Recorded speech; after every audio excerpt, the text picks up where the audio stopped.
खुलुमबाय बड'लेण्ड बुब्लि नायगिरि साफ्रोमखौबो बरायना लाबाय आं राकेश गियारि दिनै नोंथांमोनजों बड'लेण्ड बुब्लिनि जे मोगा-मोगि आयदा बे आयदायाव जोंनि स्टुडिय'आव सासे बयजोंबो सिनायजानाय आलासि जों लिंना लाबोदों बिथांनिफ्राय जोङो गोबां बाथ्रा मोनथिनो नाजागोन बिथांनिफ्राय जोङो आथिखालनि जे राजखान्थियारि थासारि बेनि सायावबो बिथांनिफ्राय मोनथिनो नाजागोन लोगोसेनो बिथांनि लाइफ हिस्ट्रि थामहिनबा बिथाङा मावबोनाय माखासे जाथाय बा जारिमिन बेनि सोमोन्दै बिथांनिफ्राय मोनथिनो नाजागोन बिथांमोना बिथांखौ मोनथिखायो गोबां सम बिथाङा रायजो राजानि गेजेराव माखासे मानि बाथ्रा थामहिनबा राजखान्थि हान्जाजों बेरेखा हान्जाजों बिथाङा काउन्टार होनानै गोबां रायजो राजाफोरनो हयथ' सिनायजादों मोनसे समाव बिथाङा आरके लाइफ निबो सासे बिथाङा गोबाव सम खामानि मावदों रायजो राजानि गेजेराव गोबां माखासे जाबोनाय जाथायफोरखौ बिथाङा रायजो राजानि गेजेराव लाबोदों बिथाङानो जादों मा आथिखालाव इउ पिपिएल राजखान्थि हान्जानि लाइमोन गांखंनि बुंथिगिरि रंगुल बर' गिबियावनो नोंथांखौ बरायबाय खुलुमबाय नोंथांखौ रंगुल बर' होननानै जुदि बुङोब्ला आरके लाइफजों नोंथाङा आरके लाइफआव थानानै खामानि मावदों आरो जायनि थाखायनो गोबां बार रायजो राजाफोरा नोंथांखौ बेजों बांसिन सिनायथि मोनोमोन नाथाय नोंथाङा फैयै फैयै बनसुनिफ्राय दिनै नोंथाङा इउ पिपिएल राजखान्थि हान्जायाव हाबफैबाय जाहोना मा जाहोन होननानै बुङोब्ला गिबियावनो मोनसे बाथ्राखौ बुंनांगोन दिनैनि जा मोनसे गिदिरथार प्लेटफर्म बेखौ होनायनि थाखाय गोसो गोरबोनिफ्राय साबायखर होदों जाहोनखौ नोंथाङा जिहेतु मिथिनो लुबैदों थोंजोङैनो जाहोनखौ आङो बुंनो नागिरदों जिहेतु जागायजेननाय लाइफनि जा माने फार्स्ट स्टेपमोन बेयो दुलाराय बर' फरायसा आफादजों जागायदों बे हिसाबै जाय समाव माने 2014 बे समाव एमपि इलेक्सन जादोंमोन बै समनिफ्राय दुलाराय बर' फरायसा आफादनिफ्राय बारग'नानै थोंजोङैनो माने पलिटिक्सआव जइन जानाय बायदि जादों बेयो मोनसे समनिनो थिननायमोन बेनिफ्राय माखासे समाव पलिटिकेल एंगेलाव मालाबा आपस एन्ड डाउन जायो मालाबा लिडारफोरजों एसे आर्गुमेन्ट जालायलाय डिबेट जायो आरो सेंग्रा समनि जस एसे स्पिरिटआ मालाबा बारा थायो थिग बेबायदिनो मालाबा समाव माबा मोनसे इन्सिडेन्ट जानानै आरके लाइफखौ खुलिनो गोनां जादों आरो बै समाव आंनि मोन्दांथिया ओरैमोन जे जेखिना बाथ्राखौ जों मोनदाङो माखासे ससियेल इस्युसफोरखौ रायजो राजानो बुंथारनांगौ दङ बिदि साननानै मोनसे प्लेटफर्मनि गोनांथि जादोंमोन आं बै समाव सानदोंमोन जे निउस पर्टेल बा आरके लाइफआनो आंनि थाखाय बै समाव मोजांसिन मोनसे प्लेटफर्म जागोन जायनि दारै आं रायजो राजानि माखासे ससियेल इस्युसफोरखौ सरकारनिसिम दैथायहरनो हागोन आरो बेबायदि साननानैनो आं बै समाव आरके लाइफ खुलिदों माखासे समाव आं बुंदों जे मानसिया मालाबा मिसलिडबो जायो माखासे समाव जोंनि जा सानदांथि बे सानदांथिखौ जों नायोब्ला थांनाय समनिख्रुइ फैबाय थानाय समफोराव मालाबा एसे माने गोजौआव थांबाय थायो बा सिगांनि समफोराव जिफोर पास्ट हिस्टरि बे समाव जों मालाबा बाथ्राफोरखौ साननो हाया थिग बेबायदिनो आंनियाव माखासे माने बै समनि बाथ्राखौ बुंदों आङो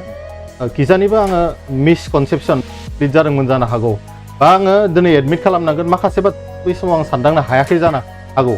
दिनै आं बड'लेण्ड बुब्लिनि प्लेटफर्माव नोंथांमोननि स्टुडिअ आं बेखौ एडमिट खालामनांगोन निफ्राय थानानै माखासे बाथ्राखौ जेरैबायदि नुहुरदोंमोन आसलथे बाथ्राफ्रा बेबायदि नङा जिथिया आङो प्रमद बर' बिथांनि दैदेननाय सरकारखौ अपेनलि क्रिटिसाइज खालामदोंमोन बे समाव आं बिथांनि खाथियाव जिथु थानो मोनाखैमोन उनाव आं बिथांखौ स्टाडि खालामदों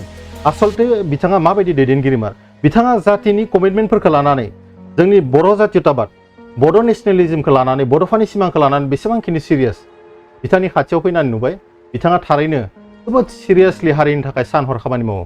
मालाबा जोङो दा बिथांनि प्लेटफर्माव फैनानै मिथिबाय बांसिन खाथियाव थानानै जिथु खामानि मावनाय सुजुगखौ मोन्दों बिथाङा हरनि 3टासिम खामानि मावो बिनि उनावबो बिथाङा सम दिहुननानै बिजाब फरायबावो आरो फुंनि 5टा 6टायावनो उथिनानै बहाबा माबा मोनसे जायगा नागिरदिङो मानसिफोरखौ लोगो हमो रायजो राजानो सम होयो दा दिनै मोनसे बाथ्राखौ एडमिट खालामनांगोन बै समाव आं सोरजोंबा मिसलिड जानानै जा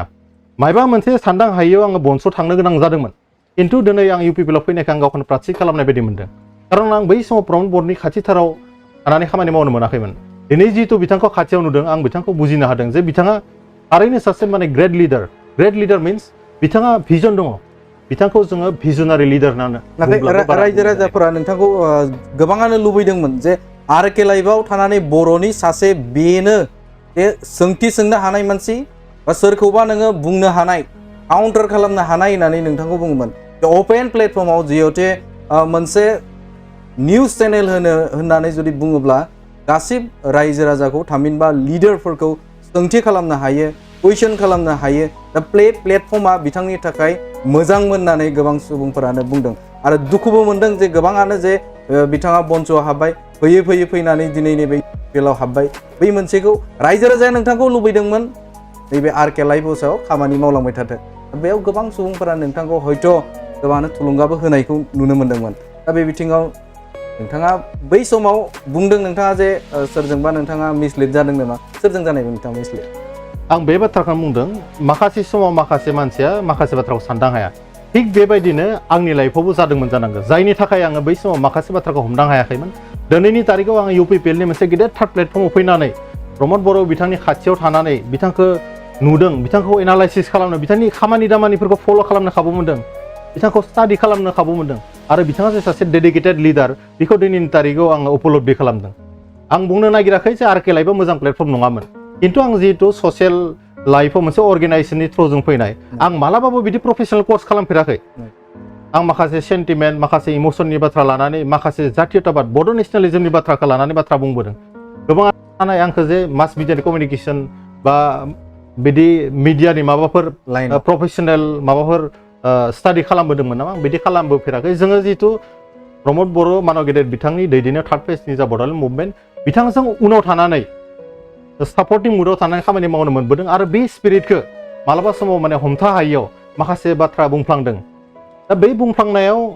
आं दिनैनि तारिखाव एडमिट खालामनांगौ जानो हागौ आंहाबो बे समाव गोरोन्थि जादों खिन्थु आं दिनै बुंगोन जे प्रमद बर' बिथांनि दैदेननायाव जि जोंनि बड' नेसनेलिजमनि स्पिरिट बेयो 1%बो खहा जायाखै जायनि थाखाय बिथांनि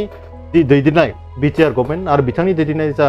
UPPL पार्टी बिथांनि खाथियाव थानानै बिथांनि पार्टियाव जइन जानानै आं गावखौनो प्रासिद खालामनाय बायदि मोनदों आरो दिनै आङो भेरि माच सेटिसफाइ आं गावनि पजिशनखौ लानानै दिनै हारिनि थाखाय आरो सोरबा बुंनो हानाय जे आरके लाइफआव मानो थार्ड राइडिया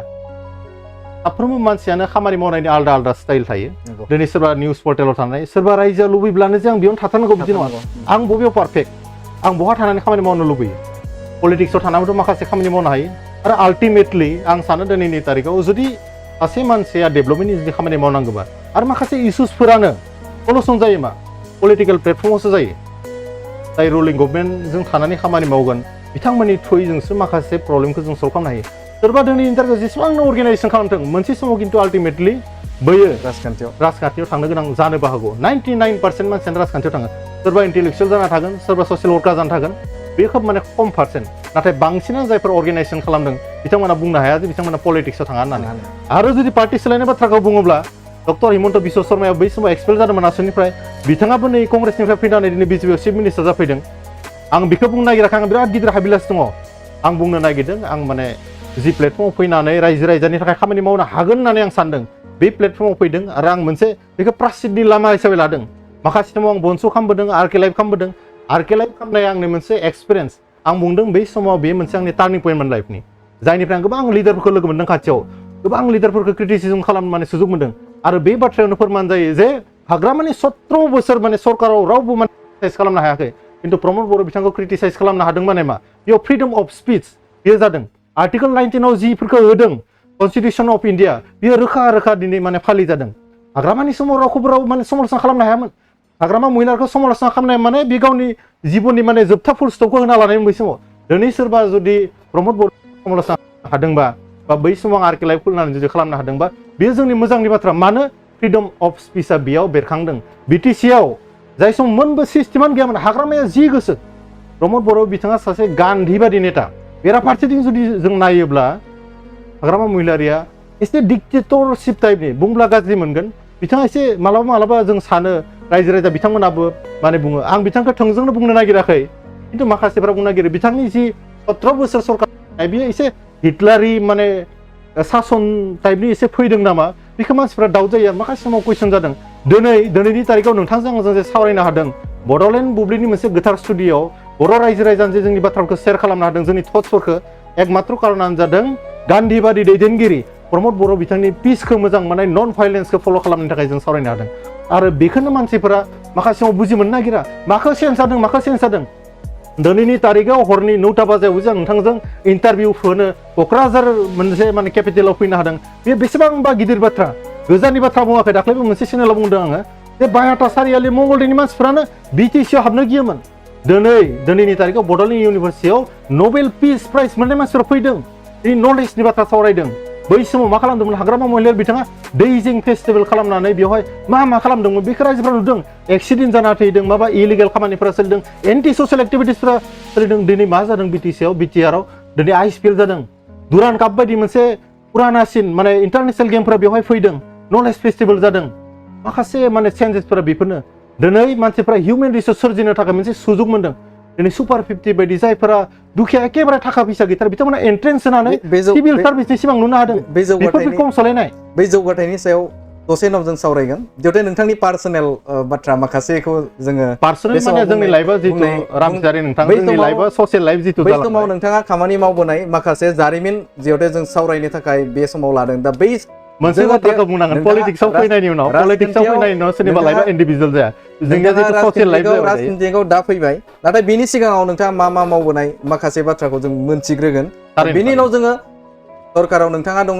बा नोंथाङा नैबे समाव इउपिपिएल राजखान्थि हानजानि लाइमोन गांखौ नोंथाङा बुंथिगिरि जाना दं बे बुंथिगिरिनि बा माखासे राजखान्थिनि सोमोन्दै जों दसे उनाव सावरायगोन बेनि सिगां नोंथांनाव नैबे समाव नोंथांखौ बुंनो नागिरदों नोंथांनि पार्सनेल माखासे बाथ्राफोरखौ जों गिबियावनो जिहेतु रायजो राजाफोरा गोबां सोंथि खालामनायनि नोंथाङा सोंथि खालामनायनि मोन्थाय दङ बेनि फिननायखौबो आं थोंजोङै होनो नाजागोन बेयाव आङो गेलेमेले खालामनाय नङा पलिटिक्सआव फैदों होननानै जे माखासे जेनुइन बाथ्राखौ बुंनाय नङा बिदि नङा खिन्थु मोनसे बाथ्राखौ आं बुंनानै मोजां मोनगोन जाय मानसिया ससियेल लाइफआव फैयो बिनि लाइफआ माबा मोनसे इन्डिभिजुवेल बा पार्सनेल लाइफ जानानै थाया जुदि जों सेल्फ सेन्टार मानसि जानांगौब्ला ससाइटिया गोबां लस जागोन बेनि थाखायनो जोंनि लाइफखौ सोरबा माने प्राइभेट बा इन्डिभिजुवेल लाइफजों एसे कम्पेयार खालामाबो मोजां जागोन नामा बे रायजो राजाफोरनिनो सोंथि बे रायजो राजाफोरानो सोंथि खालामदों जिहेतु रंगुल बर' होननानै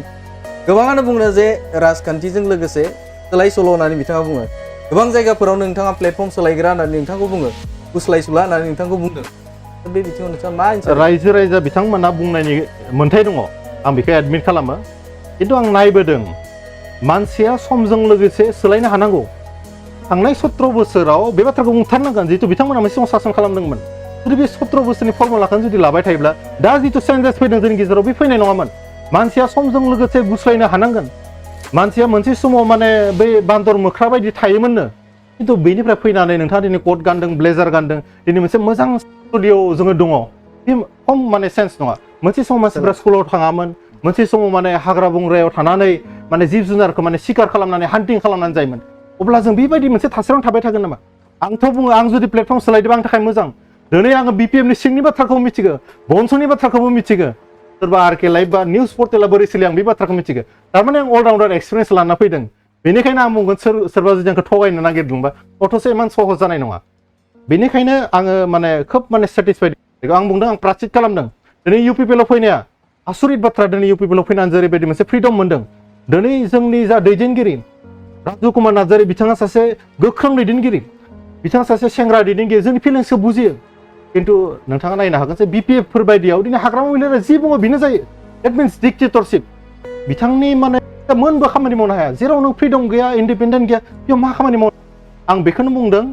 जे मानसिया समजों लोगोसे मालाबा सोलायनो गोनां जायो आं डक्टर हिमन्त बिश्व शर्मानि बाथ्रा बुंदों गोबाङानो बुङो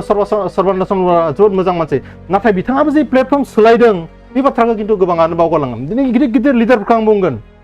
बिथांमोनाबो पार्टि सोलायदों माखासे समाव आरो पलिटिक्स बुस्थुआनो बिदि जे जुदि नोंथाङा सानोब्ला बिथांजों जानाय नंला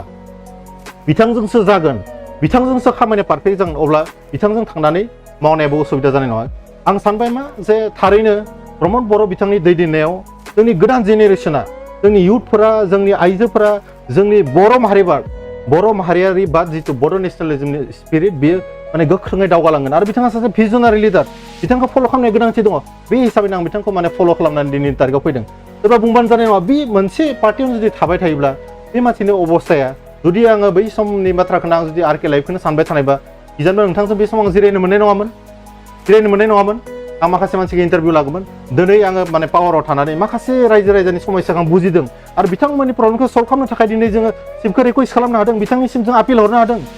आरो मोनसे समनि बाथ्राखौ बुंनांगोन जाय समाव हाग्रामा महिलार बिथांखौ गावसोरनि एमसिएलए इएमफोरानो लोगो हमनो हायामोन दिनै जों प्रमद बर' बिथांखौ खोब खाथियाव मोनो बिथांजों जों लोगो बायदि सावरायनो हायो बेखौनो सेन्स बे सेन्सखौ नागिरनानै आं फैदों जुदि हाग्रामा महिलारिनि खाथियावनो थाबाय थायोब्ला बनस'आवनो जुदि थाबाय थानायमोनब्ला बे मोनसे फ्रिदमखौ आं मोनाबो जानो हानाय नङामोन बेनिखायनो आङो जिथु ल' लाइनजों जों एसेबाबो जरित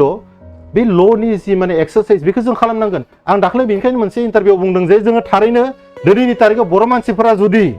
मोनसे समाव दादागिरि खालामनांगौबा जों जुदि पलिटिकेलखौ केपचार खालामनांगौबा बर' माहारिखौ जुदि गेरेमसा माहारि दानांगौबा जोङो ल' लाइनाव जोबोद माने फरायनांगौ जों आयेननि बाथ्राखौ सिस्टेमखौ सोलोंजोबना लानांगौ कनस्टिटिउसन अफ इन्डिया मा बुंनो इन्टारनेसनेल ल'फोरा मा बुंनो बे गासै बाथ्राखौ मिथिना लानांगोन सोरबा जुदि बुङोबा रंगल बर'आ बेयावनो माने सेवनानै थाबाय थानांगौ बे बाथ्राया आंनि थाखाय एक्सेप्टेबल नङा आं बेखौनो बुंदों समजों लोगोसे चेन्ज खालामनांगौ बेनि मिनिङा बे नङा जे मानसिया पार्टि सोलायबाय थानांगौ दिनै मोनसे बाथ्राखौ बुंनांगोन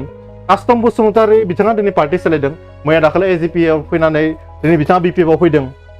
दा बिथांमोननि बाथ्राया आलदा बिथांमोना जितु सेन्ट्रेल एबसुआव खामानि मावदों दुलाराय बर' फरायसाफोरनि मोनसे बै लेभेलसिम खामानि मावनो मोननाय मानसिफोरा जुदि एसेबां थाबनो सोलायबा बे बाथ्राया दुखु गोनां बिथांमोन बायदिखौ समालोचना खालामजायो खिन्थु जोंफोरबायदि जाय मानसिया जोबोद गोरिब न'खरनिफ्राय फैनाय जोंहा बिदि बै समाव गाइडेन्स गैयामोन आंनि बेकग्राउन्डआव ना आंनि अर्गानाइजेसनाव सोरबा न'खरनि बिदि सोरबा गिदिर लिडार दङ बिदि रावबो गैयामोन जों गावनो गावनि गाइड जानानै फैदों दा बेयाव मालाबा नङा मालाबा सुथु जानाया माने एसे स्वाभाबिक बाथ्रा खिन्थु थिग टाइमाव मानसिया चेन्ज जानानै मोजां लामाखौ हमफिनो बै समाव माने रत्नाकराबो जे बाल्मिकि जादोंमोन बे बाथ्राफोरखौ जों जुदि नायोब्ला बिथाङा ओरैबायदि मोनसे गिदिर माने बै समाव सलन्थाइमा लिरनो हादोंमोन जायखौ दिनैनि तारिखाव फल' खालामो रामायणनि बाथ्राखौ जोङो दिनै मख'नांगोन थिग बेबायदिनो जुदि बिथाङाबो बै समाव मानसिखौनो बुथारबाय थानायमोनब्ला बे मोनसे सलन्थाइमाया दिनै जानाय नङामोन आरो जोंफोरबायदिया बे बाथ्राखौ फरायनो मोननाय नङामोन जों बुजिनाय नङामोन मोनसे ससियेल मिडियाआव मोनसे नोंथांनि सोमोन्दै लिरनाय नुदों नोंथाङा गोलाव सम थामहिनबा एसे सम बारा गोबाव नङा बनस'आव नोंथाङा बुंथिगिरि जाबाय बनस'निफ्राय नोंथाङा फैयै फैयै नैबे समाव इउपिपिएलआव जगदान जाबाय दा नोंथांखौ बबेबा नङा बबेबा मोनसे बिथिङाव नोंथांखौ बुंनो नागिरो जे दासिमबो बियो बनस'नि सिं पलिसि खावनो थाखाय बा नैबे समाव इउपिपिएल राजखान्थि हान्जानि पलिसि खावनो थाखाय नोंथांखौ फाथायहरदों होननानै बुङो नोंथांखौ दैथायहरदों होननानै बुङो एसे सैथो बे बाथ्रा आंनि लाइफआव आं मोनसे माने एथिक्सजों फैदों जे आं जि खामानिखौ मावो उइथ पारफेक्सन मावो आं जाय समाव आरके लाइफआव दंमोन बै समाव आंखौ मानसिफोरा सिनायदोंमोन आरो जाय समाव आं बनस'आव दङमोन सोरबा आफादगिरि नेहाथारनिख्रुइ बांसिन जुदि सिनायजानाय मानसि दंब्ला आं आरो दिनैनि तारिखाव जुदि सोरनिबा सायाव बाथ्रा बुंनानै गावथारजानो ओंखारजानाय मानसियाबो जेनेबा आंनो मैया दाखालिसो आं एफआइआर होनो गोनां जादों डेट मिन्स माने मा आंखौ सोरबा जुदि गावथारनो ओंखारदोंब्ला आं थारमाने बै लेभेलसिम बिथांमोनखौ एक्सट्रिमलि मोनसे समालोचना खालामदों आरो बिथांमोननि गोरोन्थिखौ रायजो राजानि सिगाङाव बेखेवनानै दिन्थिदों बे एक्सप्लेनेसनखौ होनायनि थाखायनो आं दिनै टारगेट माने जानो गोनां जादों नोंथांनि जि स्टुडिसिम फैनाय आं बे स्टुडिसिम फैनायाव गोबां बार साननो गोनां जादों मानो जे आंनि बेरेखा हान्जाफ्रा आंखौ एटेक खालामनो हागौ नामा आं सिन्था खालामदों आं ट्रेनजों थांगोन ना बासजों थांगोन खिन्थु आं सानदों जि जाबाय जागोन बासजोंनो थांनोसै आंबोथ' बर' आं जातिनि थाखायसो बाथ्रा बुंदों हारिनि मोजांनि थाखायसो बाथ्रा बुंदों बेयाव सोरबा जुदि आंखौ पलिटिकेल पार्टिया जोंनि अपोजिसन पार्टिया जुदि टारगेट खालामबाबो आंहा बुंनो गोनां गैया आं बेखौनो बुंदों दिनै मस्ट टारगेटेड पार्सननि गेजेराव जुदि दङब्ला अपोजिसन पार्सन माने पार्टिनि बेयाव रंगल बर'आबो सासे आं गोबां बाथ्राखौ बुंनो सानाखै नोंथांमोना ससियेल मिडियायाव नाय अपेनलि आंखौ धमकि होदों अपेनलि गावथारगोन होनना धमकि होदों आंनि कल रेकर्डिंबो दङ जायनि थाखाय आं मोननै एफआइआर होनो गोनां जादों डेट मिन्स जुदि आं बिथांमोननि जानानै माबा मोनसे स्पाइ खामानि मावनो जुदि फैनाय होनबा आंखौ बिथांमोना अपेनलि क्रिटिसिजम खालामनाय नङामोन 2012 आरो 2005-06 सननि बाथ्राखौ जाय समाव हाग्रामा महिलारा सरकार खुंदोंमोन बै समाव जे जोंनि गेजेराव जातिनि क्लेश जादोंमोन मुस्लिमफोरजों आदिबासिफोरजों आरो जोंनि इन्टेलेक्सुयेलफोरखौ 2005-06 सनाव रबिराम बिथां हाग्रामा बिथांमोननि माने जि मैसोफोरनि सौज्लायनाय बेयाव माने फिसा फिसा हाग्राफ्रा थैलांनाय बायदि जिउ घटना जादोंमोन बेखौ बुंग्रा मानसियाबो खिन्थु रंगल बर'आनो दिनै बे जुदि बाथ्राखौ जुदि नायोब्ला सोरबा आंखौ जुदि बुंदोंबा बेयो एसेबाबो गोरोन्थि जागोन आं बुंखाबाय मस्ट टारगेटेड पार्सन इज रंगल बर' नोंथाङा जिहेतु दा आथिखालाव नैबे इउपिपिएल राजखान्थि हान्जानि लाइमोन गांखौनि नोंथाङा बुंथिगिरि इउपिपिएलनि गोबां बाथ्राखौ नोंथाङा मिथिगौ इउपिपिएलनि जौगाथायनिफ्राय लानानै इउपिपिएलनि नोङो दा खामानि मावगोनखौ लानानै नोंथाङा गोबां बाथ्राखौ मिथिगौ आरो जाय समाव नोंथाङा नैबे समाव प्लेटफर्माव फैनानै नोंथाङा गोबां बाथ्राखौ बुंनो हायो बा बेखौ नोंथाङा बुंनो हादों बे हिसाबाव बै समाव नोंथाङा बनस'आव थानानै बुंथिगिरि बनस'नि गोबां बाथ्राखौ नोंथाङा मिथिगौ आरो नोंथांनिफ्राय सुंथाबै मिथिनो लुबैगोन जे बनस'आ बड'लेण्ड आन्दलन जिहेतु खालामदों बा बिथांमोना रायजो राजानिफोराव नोंथाङाबो गोलाव सम गोबांबार बुंदोंमोन जे आलादा रायजो सोमावसारफिननांगौनो नोंथाङा बुंदोंमोन नोंथाङा सिं पलिसियाव नोंथाङा हाबदोंमोन दा बे हिसाबाव बिथांमोननि पलिसिया मा बिथांमोना आलादा रायजोखौ नागिरमारदोंमोन नामा सानसुमा खुंगुर बसुमतारिनिफ्राय जुदि नायोब्ला बै समनि लिडारखौ जुदि जों नायोब्ला सोरबा गंगाधर रामसियारियानो जा सानसुमा खुंगुर बसुमतारियानो जा इभेन हाग्रामा महिलारि जाय 17 बोसोर माने राजा बायदि सासन खालामबाय बिथांमोन बायदि मानसिया मोनसे सम खिन्थु गुलि अरनानै समायखिरा लादोंमोन जाय समसिम बड'लेण्ड जा बै समसिम आन्दलन खालामगोन होननानै बिथांमोनाबो खिन्थु समायखिरा लादोंमोन नाथाय बिएसि एकर्ड खालामबाय बिटिसि एकर्ड खालामबाय आरो मोनसे लेभेलसिम थांनो थाखाय मानसिया स्टेप बाय स्टेप थांनाया मोजां जुदि मानसिया सानोबा एलपि स्कुलखौनो पास खालामालासेनो एखेबारे माने बिए पास खालामगोन एमए पास जागोन बेथ' माने एक्सेप्टेबल नङा आन्दलननि बाथ्राखौ जुदि बुंनो थाङोब्ला थारैनो जुदि किसुमान मानसिफोरा आन्दलन खालामनो जुदि ओंखारदोंबा बे मोजांनि बाथ्रा बड'लेण्ड आन्दलनखौ जानाङा होननानै आं बुङाखै दिनैनि तारिखाव बिटिआरआव एसेबां मोजां खामानि जागासिनो दङ बिटिआर एकर्डनि थ्रुयैजों नोंथाङा बै समाव खौरां मेल खालामनानै नोंथाङा बुंदोंमोन जे आलादा सोमावसारनांगौ होननानै थारैनो मोनसे समाव माखासे मानसिया माखासे बाथ्रा बुंनो हानाय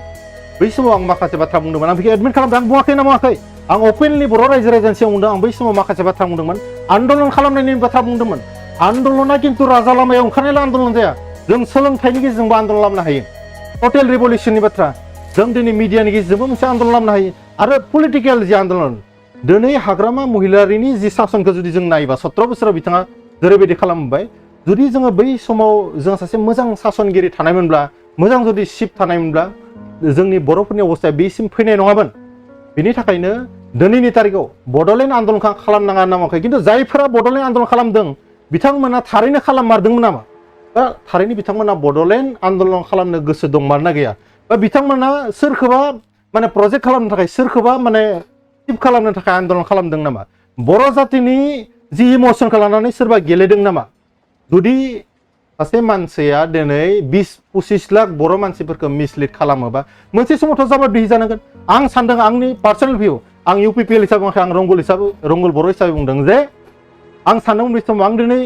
आमुगनि स्पिकार आं आन्दलनखौबो लांगोन खिन्थु बे आन्दलनखौ जुदि आं फिनिशिं होनो हायाब्ला बिनि थाखायथ' जबाबदिहि आंनो जानांगोन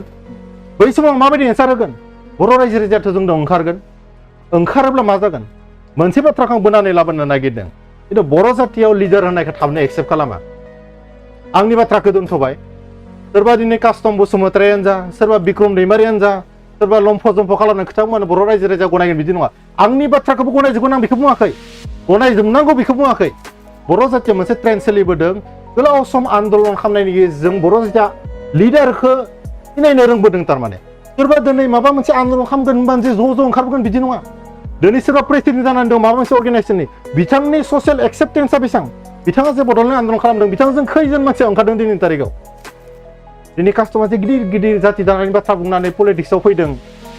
बिथांनि नामखौ लाबाय थादों बिखानिसो बिराद गिदिर बाथ्रा बुंदोंनो बेंगलिफ्राबो समान मोन्थाय दङनो माबा गुबुन हारियाबो समान मोन्थाय दङनो बेखायसो बुंनो नागिरदों बिथाङा ओरैबायदिबो गिदिर मानसि नङा जे बिथांनि नामखौ लाबाय थानांगौ फर एग्जाम्पल आं बुंदों आरो बिथांखौ आङो अपेनलि क्रिटिसिजमबो खालामनो नागिराखै खिन्थु रेफारेन्सआव आं बुंदों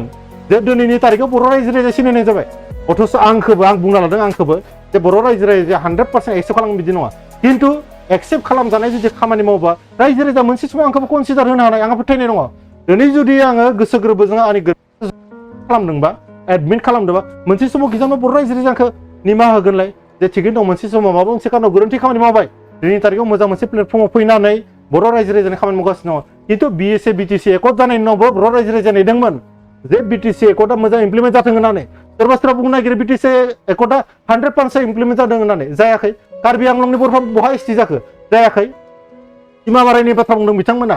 हाग्रामा महिलारि सानसुमा खुंगुर बसुमतारिमोना बै समाव मानो सिमा बारायनाय बाथ्राखौ बुङासै बिथांमोनाथ' एकर्ड खालामदोंमोन बिथांमोना गहपुर नङा बै माने माजबाटखौ बारनायनि बाथ्राखौनो बै समाव बुङासै दिनै बिथांमोना लम्फ जम्फ बाथ्रा बुंबाथ' जानाय नङा आं बेनिखायनो बुंदों बर' जातिया मोनसे गोरों जाति जोंखौबो नायगोन आङो दिनै इउपिपिएलनिफ्राय जुदि बारसननानै बहाबा थाङोबा खिन्थु आंनि पलिटिकेल केरियाराबो बा ससियेल लाइफआबो माने जोबथा माने चेन्ज जागोन बा बियो माने डि इन जानो थांगासिनो दङ बेनि थाखायनो आङो भेरि माच डिटारमाइन आंनि गावनि पजिसनखौ लानानै रायजोनि जानानै खामानि मावनो ओंखारदों आरो प्रमद बर' मानव गेदेर बिथांनि दैदेननायाव बिथाङा जेरैबायदि थाङो हारिखौ जेरैबायदि मोनसे भिजन मोनसे मिशन लानानै दैदेनगासिनो दङ बिथांजों 100% दङ आरो बिथांनि समावनो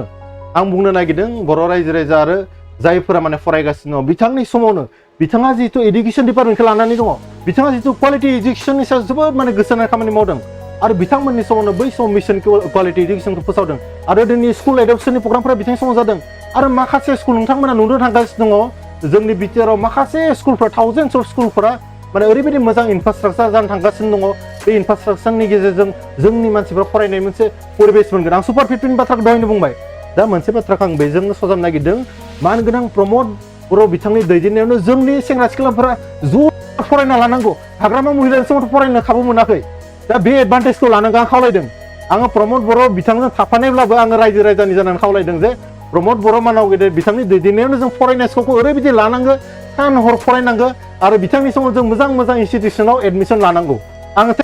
खावलायदों आरो गोरलै रावाव नोंथाङा बुंनो नागिरदों जे दा समाव आलादा रायजो बड'लेण्ड सोमावसारनो थाखाय नाङा आं बेखौ बुङाखै आं बुंनो नागिरदों जे बै जायफ्रा आन्दलन खालामनो नागिरदों आं सोरखौबा मोनसे अर्गेनाइजेसनखौ डाइरेक्ट टारगेट खालामना बुंनो नागिरदों जायफ्रा आन्दलन खालामनो नागिरदों बिथांमोना हारिनि इस्युखौ लानानै बड'लेण्ड इस्युखौ लानानै बेसेबां सिरियास जोंथ' बिएसि एकर्डनि उनावबो साननैसो नेबाय बिटिसि एकर्डनि उनावबो साननैसो नेबाय बिटिआर एकर्डखौ मानोथो नेनो हाया अब्ला बन्स'आ सिरियास नङा नामा आं बुंनो नागिरखाय बन्स'आ सिरियास नङा होननानै रायजो राजाया मोनसे समाव जास्टिफाइ खालामगोन आं सोर जास्टिफाइ खालामनो 20 लाख 15 लाख बर'फोरनि गेजेराव आं हारसिंनो जुदि बुङोबा दिनै माबा मोनसे रजगोन बेबोथ' बाथ्रा नङा बर' रायजो राजायानो जास्टिफाइ खालामगोन जे राकेश रामसारिया बेसेबां मोजां बड'लेण्ड बुब्लिखौ सामलायदों रायजो राजानि जानानै बेसेबां फैसा होदों रायजो राजानि इस्युखौ माने सरकारनि खाथियाव दैखांनो हानो हायाखै रंगल बर' इउपिपिएलआव थानानै स्पक्सपारसन जानानै रायजो राजानि बाथ्राखौ प्रमद बर' बिथांनि खाथियाव माने राइज खालामदों ना खालामाखै बे बाथ्राफोरखौ रायजो राजानो नायगोन आरो रायजो राजानो एन्सार होगोन जुदि मोजां खामानि मावदोंब्ला मोजां फिथाइ मोनगोन गाज्रि खामानि मावदोंब्ला गाज्रि फिथाइ मोनगोन आं बुङाखै ओरै अर्गेनाइजेसना मिसलिड खालामदों राजनिथि सार्थदों आं बुंखाबाय अलरेडि बर' रायजो राजाफ्रा ओरैबायदि गोरों जाबाय मिसुर जाबाय सोरबा लम्फ जम्फ खालामबानो पार्टि सोलायबाय थाबानो जे एक्सेप्ट खालामगोन बेथ' बाथ्रा नङा आं दहायनो बुंखादों बेनिखायनो बर' जातिया मोनसे मिसुरिटि गोनां जाति जाबाय दिनैनि तारिखाव आरो सोरबा बुङो बर' जातिखौ फोजोबनो नागिरदों फोजोबसिगोन नेभार बर' जातिखौ फोजोबनो हानाय रावबो शक्तिया दिनैनि तारिखाव खामानि मावनो हाया सोरबा जुदि बर' जातिखौ फोजोबनो नागिरदोंबा आल्टिमेटलि बियो जोबलांगोन दिनै हाग्रामा महिलानि अबस्थाया मा बिथाङाथ' सानदोंमोन गावनो सिफ जाबाय थागोन होननानै मोनबायना दिनै मोनबाय फोरमान जाबाय नङा होमबा हाग्रामा महिलानि अबस्थाया मा दिनै जेनेबा दिल्लीयाव थांनानै आथिङाव हमहैयो मबा थांनानै माने थुइ गानहैयो मबा थांनानै ओरै खालामहैयो जोंनि अबस्थाया मा जाय जातीयताबादजों गेलेगोन बे मानसिनि अबस्थाया बिदिनो जागोन बेनिखायनो आं सम थानायावनो आंनि साबकनसियास माइन्डआ बुंदों जे जानाय नङा आं मोजां प्लेटफर्माव थांनांगोन हारिनि थाखाय खामानि मावनांगोन बे मोनसे सिरियासनेसखौ लानानै स्टाडि खालामनानै आरो माखासे बर'नि इन्टेलेक्सुयेलजों आं सावरायदों आं बिथांमोननि खाथियाव थांनानै निमाहा बिदों आं सावरायदों जे आं माबाफोर जुदि गोरोन्थि खालामदों आंखौ सार निमाहा हो जुदि आं गोरोन्थि खालामदोंबा खिन्थु आं बबाव थांनांगोन मा खामानि मावनांगोन आंनो एसे गाइडेन्स हो जितु आं गोबाव सम रावनिबो गाइडेन्स मोनबोआखै जुदि आं मिसलिड जादोंबा आंखौ मोजां लामायाव लाबोफिन आंखौ एसे सोरां हो आं बे बाथ्राखौ बुंनायनि उनाव माखासे आंखौ साजेसन खालामदों जे प्रमद बर' बिथांनि दैदेननायाव जा बिटिआर गभर्नमेन्ट सोलिगासिनो दङ बेवहाय जितु सिमा बारायनोबो बाथ्रा दङ आरो बर'नि गासैबो अर्गेनाइजेसनफ्रा बेयाव ज' जानानै जितु सक्ति खालामदों दिनै सोरबा सोरबा बुंनो नागिरो जे बिटिआर सोदोबखौनो खोमागोन होननानै बिटिआर सोदोबखौ खोमानो नोंथाङा सोर हाग्रामा महिलारि नोंथाङा थारमाने एनडिएफबि बिथांमोनखौ अपमान खालामनो नागिरदों नामा मानगोनां एनडिएफबिनि जोहोलावफोराबोथ' बेयाव माने सक्ति खालामदों सोरबा इउबिपिआवबोथ' सक्ति खालामदों एबसुआवबोथ' खालामदों नोंथाङा मा बुंनो नागिरदों नोंथांनि बिटिसि एकर्डखौथ' रावबो जोबनो नागिराखै नोंथाङा मानो एसेबां माने अधैर्य जादों पावारखौ गोमाजानानै जे नोंथाङा बिटिआर मेलेट खालामनो नागिरदों आरो मानो एसेबां आनकनस्टिटिउसनेल मानसि नोंथाङा डेम'क्रेटिक सिस्टेमखौ मानो बुजिथाराखै नोंथाङा गोरों मानसि साफा सानै मानसिखौ ला बिथांमोननो सोंना ला नोंथाङा जे ओरैबायदि माने आनडेम'क्रेटिक बाथ्राफोरखौ बुंबाय थायो माबा खोमागोन आदसा बिटिआर एकर्डआ बिथांनि मा अरजादों बिथाङा पावार गोमा जाबानो सब धंस' खालामगोन बिदि नङा सोरखौबा माने न' सेफायबाबो लुनो हागोन आरो गुबुन जातिनि थाखाय एसेबां गाबदों नोंथाङा बर' जातिनि थाखाय नोंथाङा बेसेबां गाबदोंना गाबाखै बर' जातिखौ नोंथाङा फाननो नागिरदोंबा जों कुइसन जादों आरो बिनि थाखायसो दिनैनि तारिखाव जों प्रमद बर' बिथांनि जा नन भाइलेन्स दैदेननाय जे मुभमेन्ट दंमोन बेयाव फैनानै दिनै बिटिआर एकर्ड खालामनानै जोङो थोंजोङैनो इउपिपिएलआव फैनानै खामानि मावदों जोंहा मिशन आरो भिजन दं दा जौगाथायनि सायाव एसे सावरायनोसै नोंथां दे मोनसे समाव नोंथाङा आंनि बा बड'लेण्ड बुब्लिनि गेजेरजों नोंथाङा बुंदोंमोन जे सासे गोरलै गथ'खौ 100 स्पिडआव जुदि खारनो होयोब्ला बे गथ'आ बोरै खारगोन बे मोनसे बाथ्राखौ नोंथाङा आंनि बा बड'लेण्ड बुब्लिनि मोनसे इन्टारभिउआव नोंथाङा गोसोआव दं दा बे बिथिङाव दिनै 3 बोसोर आबुं जानोसै थामहिनबा जाबायखौनो जों बुंनो हागोन दा बे बिथिङाव जौगाथायनि बेलायाव नोंथाङा मा बुंगोन मा खामानि मावनो हाखै UPPL राजखान्थि हिसाबाव मेगनाव नुथाव रायजो राजाफोरा नुथाव समखौ नायनानै आं बुंनो नागिराखै खिन्थु 18टा मिशन 19टा मिशन अलरेडि प्रमद बर' बिथाङा फोसावनानै खामानि मावगासिनो दङ आरो बिनि फिथाइखौ मोनजागासिनो दङ सुपार 15 बाथ्राखौ अलरेडि बुंबाय बे बाथ्राखौ बेखेवनो जोङो सम मोनाखै खिन्थु बिनि रिजाल्टआ जों ओरैनो थल दामग्रोनाय मानसि नङा मादालखौ दामनानै ओरै खालामबाय होनना बुंग्रा जोङो रिजाल्टआ फैखांनायनि उनाव बुंगोन फिडबेकआ फैनायनि उनाव जोंहा बेखाना दम दङ जों खामानि मावगासिनो दङ बिर सिलागांनि बाथ्राखौ मिन्थिगौ जाय BLT नि फाउन्डारमोन हाग्रामा महिला बिथाङा 17 बोसोर सासन खालामनानैबो जि गावसोरनि सासे दैदेनगिरिखौ सनमान होनो रोङासै बे समाव दिनै बेखौ सोर सनमान होदों प्रमद बर' बिथांनि दैदेननायाव बिथांनि मुङाव मोनसे जोङो नेरसोन दोन थांगासिनो दङ मा नेरसोन दोन थांगासिनो दङ बेखौ आं दा बुंथ'नाय नङा NDP नि गिबिसिन मुंख्लं बांबुर गोरा बिथांनि थाखाय दिनै प्रमद बर' बिथाङा मानाव गेदेरा खामानि मावनो ओंखारदों दिनै सुजित नार्जारी बड'लेण्ड मुभमेन्टनि फार्स्ट मार्टियार बिथांनि मुङै दिनै प्रमद बर' बिथाङा खामानि मावनो ओंखारदों अब्ला नोंथाङा नाय सोर आसल माने जातीयताबादि मानसि सोर रियेल सेन्सआव जातिनि थाखाय खामानि मावदों जाय हारियानो मुंख्लंफोरखौ सनमान खालामनो रोङा जाय मानसिया लिडार मानिनो रोङा बे जातिया मालाबाबो माने गोजौ जानानै थाया जुदि हाग्रामा महिलारि बिथाङा गावनि BLT नि दैदेनगिरिखौ जाय BLT निफ्राय फैनानै बिथाङा एकर्ड खालामना सिफ जाफैबाय बै एकर्डनि सासे दैदेनगिरि बै समनि BLT नि फाउन्डारखौनो जुदि सनमान होनो रोङाब्ला बे मानसिया बेसेबां जातीयताबादि बे बाथ्राखौ दिनै स्टाडि खालामनाय बा एनालाइसिस खालामनायनि सम जाबाय दा आं बेखौनो बुंनो नागिरगोन जोंनि सरकारा सासेखौबो गारनानै सोरखौबा गोजा सोरखौबा गोसोम सोरखौबा गोथां खालामनानै खामानि मावाखै हिनजावसाफोरखौ सिगां मिटिंआव लिंनानै 100-200 होननानै फोरानोमोन सोरखौबा अमा बेदर सेरसे जानानै बिदाय हरोमोन दिनैनि तारिखआव हिनजाव माहारिया खामानि मावथों होननानै डाइरेक्ट थोंजों बिथांमोन एकाउन्टाव 25,000 सोदों आरो 50,000 सोबावगोन बिथांमोना माबा मोनसे खामानि मावनानै जानो हाथों बिथांमोना इनकाम सर्स खालामनो हाथों अनसाय बिथांखि फिसा माने दखानदारफ्रा जायफ्रा मैगं बेफार खालामो जायफ्रा ना बेफार खालामो बिथांमोनखौ हेल्प खालामदों दिनैनि तारिखआव गियान सोरां आसनि हाग्रामा महिलारिनि ब्रेनाव मालाबाबो फैयाखै बेफोरबायदि बाथ्राया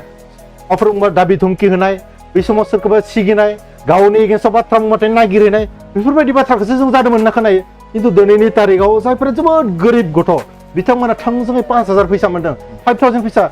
सासे साधारन मानसिनि थाखाय 5,000 फैसा खम फैसा नङा बिथांमोना एडमिसन लानो हादों बिथांमोना गोसो जानानै बिजाब गांसे बायनो हादों बिथांमोना गोसो जानानै दिनै मुलि गरसे बायनानै जानो हादों दिनै बेफोरबायदि सेन्सनि थाखायनो प्रमद बर' बिथांखौ जों फल' खालामदों आरो बिथांनि बिटिआर रेकर्डखौ नायोब्ला जों नुगोन बै गहपुरसिम जे सिमाया बारायबाय जायखौ सानसुमा खुंगुर बैसोमुसारि जायखौ हाग्रामा सोरबा देख्रेबनो माबा देख्रेबनो बिथांमोनाथ' बे बाथ्राखौ सानफेराखै दिनैसो बिराद मानिबा गोलेरनि मोदै दिहुनफ्लानानै बिथांमोना जातिनि गिदिर बाथ्रा बुंदों रायजो राजाया सिनायनो बाखि गैला बेनिखायनो खामानिनि बाथ्रा बुंदोंथ' दिनैनि तारिखआव गोजाननि बाथ्रा बुङाखै आङो बिटिआरनि जि माने गेट मोखां जोंनि केपिटेल बेखौ नाय बयबो फैनानै सेलफि लायो दिनैनि तारिखआव बयबो फैनानै बेवहाय बाहागो लायो बेयाव मानसिफोरा रिल्स बानायो गोदान जेनेरेसना बियो बिटिआरनि सेक्रेटारियेट नङा होमबा बे मोनसे सेन्स नङा होमबा मोनसे समाव जाय क'क्राझार मानसिफ्रा फैनो गियोमोन बे मोनसे क'क्राझाराव फैनानै दिनै सेलफि लादों बेयाव फैनानै सोरबा हारसा हिनजावसाया सोरबा बेंगलि हिनजावसाया फैनानै दिनै सोलोंथाइ लाफैदों सोरबा दख'ना गाननानै आर'नाइ गाननानै मोसाफैदों बेफोरनोथ' सेन्स आरो बै सेन्सआ माला फैदों जाय समाव जों बिटिआर रेकर्डखौ खालामनानै मोनसे पिसखौ मेनटेन खालामनो हादों पिसनि बाथ्राया खिन्थु हाग्रामा महिलारि बिथांनि खुगाया मालाबा समाया गोबाङानो बिथांखौ फल' खालामदों बिपिबो गाज्रि मानसि दङ होननानै आङो बुङाखै नाथाय बिथांमोना साननो नांगौ हाग्रामा महिलारि बिथांनि खाथियाव बिथांमोना गावनि प्रब्लेमफोरखौ रायजो राजानि प्रब्लेमफोरखौ जे फंसेबो बुंनो हाया जाबानो केन्डिडेटखौ डिक्लेयार खालामो इएमफोरखौ बै समाव दरजा मारिना बुना हरो अफिसारफोरखौ बुयो बिदि बोरै सोलिगोन थारमाने बै समाव गुन्डा राज आरो जंगल राज सोलिदोंमोन नामा बिहाराव जेरैबायदि सोलिदोंमोन बै समाव जंगल राज सोलिदोंमोन होननानै गोबां मानसियानो बुंदों बै समाव आसामिस मिडियाफोरा बुंदों जे बिटिसिआव गुन्डा राज सोलिदों होननानै दिनै बेफोरबायदि सिचुएसन टटेलि चेन्ज जाबाय दिनै पिस हाग्रामा महिलारि बिथाङा दिनैसो एसे बुजिहांदों पिसआ मा प्रमद बर' बिथांमोननि नाजानायनि पिसनि मोनसे पिस एग्रिमेन्ट जाना फैनायनि उनाव एकर्ड जाखाना फैनायनि उनाव बिथांमोना दिनै पिसनि थाखाय ओरैनो आन्दलन खालामफ्लानो गोनां जादों अलरेडि पिसआ फैनायनि उनाव थांनाय 17 बोसोराव अबयसे बिथाङा बे बाथ्राखौ सानाखैमोन आं बेनिखायनो खावलायनो नागिरो गोदान जेनेरेसना दिनै 100% फरायनायनि स्कपखौ क्वालिटि इडुकेसन लानायखौ माने मोनसे मुभमेन्ट हिसाबै मोनसे आन्दलन हिसाबै लानानै बेयाव पार्टिसिपेट खालामनांगौ आरो बेजोंनो जोङो गेरेमसा माहारि महरै मोनसे समाव सिनायथि मोनगोन जोंनिनो अफिसार जायोबा जोंनिनो पलिटिशियान जायोबा जोंनिनो गासैबो जाजोबबा जों गासैखौबो माने केपचार खालामना लानो हागोन अब्लानोथ' बर'आनो राजा जागोन ना नङा होमबा बिनि थाखायनो दिनै जुदि मुभमेन्ट खालामनांगौबा आंनिबा सोलोंथाइखौ लानानैसो मुभमेन्ट खालामनांगौ जायखौ अलरेडि दुलाराय बर' फरायसा आफादा मावगासिनो दङ। नोंथांनिफ्राय आं मोनथिनो नाजागोन जिहेते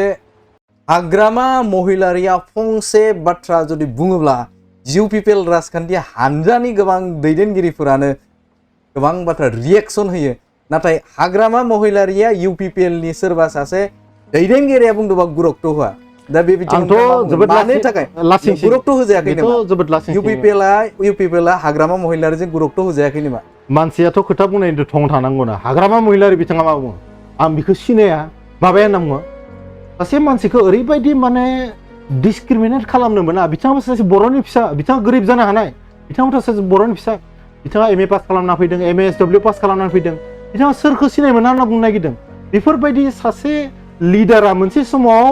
आन्दलन खालामग्रा मानसिफोरा बेफोरबायदि रेजें बाथ्रा बुंनो हागोन होननानै आं सिमाङावबो सानफेराखै। अथ' जोंफोरबायदि मानसियानो, जोंखौसो बुङो प्लेटफर्म सोलायग्रा मानसि होननानै, जोंफोरबायदि मानसियानो एसेबां रेजें बाथ्रा दिनैनि तारिखाव बुंफेराखै। हाग्रामा महिलारि बिथाङा मा बुङो? बेदर एखे जायोनो। सासे BTC नि फर्मार चिफआ बिदि सोरबा सासे चिफखौ बुंनो समाय नामा? दिनैनि तारिखाव 21st सेन्चुरियाव दिनै मंगल ग्रह, दिनै सानाव जोंनि इन्डियानिफ्राय बेयाव रकेट हरलायलायनाय, बेवहाय स्टाडि खालामलायनो हानाय जाबाय। बे समाव जोङो 1 केजि अमा बेदर जानायखौ बुंनाय, बेथ' गोथौ गोरलैनो कमेन्ट। बेखौ मानसिफोरा दिनैनि तारिखाव जेबो दाम होआ। बिथांखौ सासे एकदम थार्ड क्लास कमेडियान हिसाबसो नाय दिनैनि तारिखाव। नोंथाङा सानना नाय, दिनै जुदि राकेश रामसियारिया बड'लेण्ड बुब्लिनि सासे गोख्रों दैदेनगिरिया जुदि जानला मानला बाथ्रा बुंबा ससाइटियाव बेसेबां एक्सेप्टेन्स दङ बेनि थाखाय? हाग्रामा महिलारिया गावनि वेटखौनो खोमाना लाबाय। आन्दलन खालामनायाव बिथांखौ मानसिफोरा एसेबाबो अनार होदोंमोन, खिन्थु बिथाङा बुङो जे BTC सेक्रेटारिनो अमा जादोंनो। आरो दिनैबो अमानिफ्रायनो बारग'नो हायाखै नामा नोंथाङा? मानसिफोरा बै मुनाव सानाव मोनहैबाय 21st सेन्चुरियाव। दिनै गोदान बिगियानारि दोरोङारि मुगायाव दिनै जोंनि बर'फोराबो सुपार 50 नि थाखाय दिल्लीयाव कचिं लानो हानाय जाबाय। बे बाथ्राखौ सानाखै बिथाङा दा बै 1 केजि अमा बेदरावनो दङ। बेबायदि सासे मानसिया जे BTC खौ 17 बोसोर सासन खालामदोंमोन, आं जोबोद लासिंसिं मोनो सासे बर' हिसाबै। आरो बिथांमोन बायदि मानसिया जुदि BTC खौ इयुन फिउचार जुदि सासन खालामोब्ला जोंनि बर' जातिया जे मोनसे गोथौ हाखराव गाब्र'हैगोन, एकदम भेरि माच सियर। बिनि थाखायनो आं दाखालिबो बुंदों, बिथांमोन बायदि लिडारखौ बासिखौ थारमाने बर' जातिनिफ्राय बोखारनांगौ। कर'ना भाइरासनिफ्राय जेरैबायदि जों मुक्ति मोननो थाखाय COVID-19 निफ्राय जोङो मास्क गानदोंमोन, थिग बेबायदिनो बिथांमोननिफ्राय एसे डिस्टेन्सखौ बजायना लाखिनांगौ। थारमाने बिथांमोना जाबाय साफा बर' जातिनि भाइरास। बिथांमोनानो बर' जातिखौ बिराद गुलुं गुजुं खालामो। मोनसे जायगाया सिमा बारायनायाव एसे सम लागोन, बेनि बाउन्ड्रिखौ थिग खालामनांगोन, बेनि जिअग्राफिकेल एरिया दङ। आरो बिथांनि समावलाय मानो थाखाय हानि पट्टा होआखैमोन? बै समाव बिथाङाथ' ओरै सानजानि बाथ्राखौ बुंदों, दासो प्रमद बर' बिथांनि दैदेननो हानि पट्टाखौ होदों। बै समाव बिथाङा हानि पट्टाखौ होनो हायोमोन, होआखैमोनथ' बिथाङा दा लम्फ' जम्फ' सानसेयावनो माने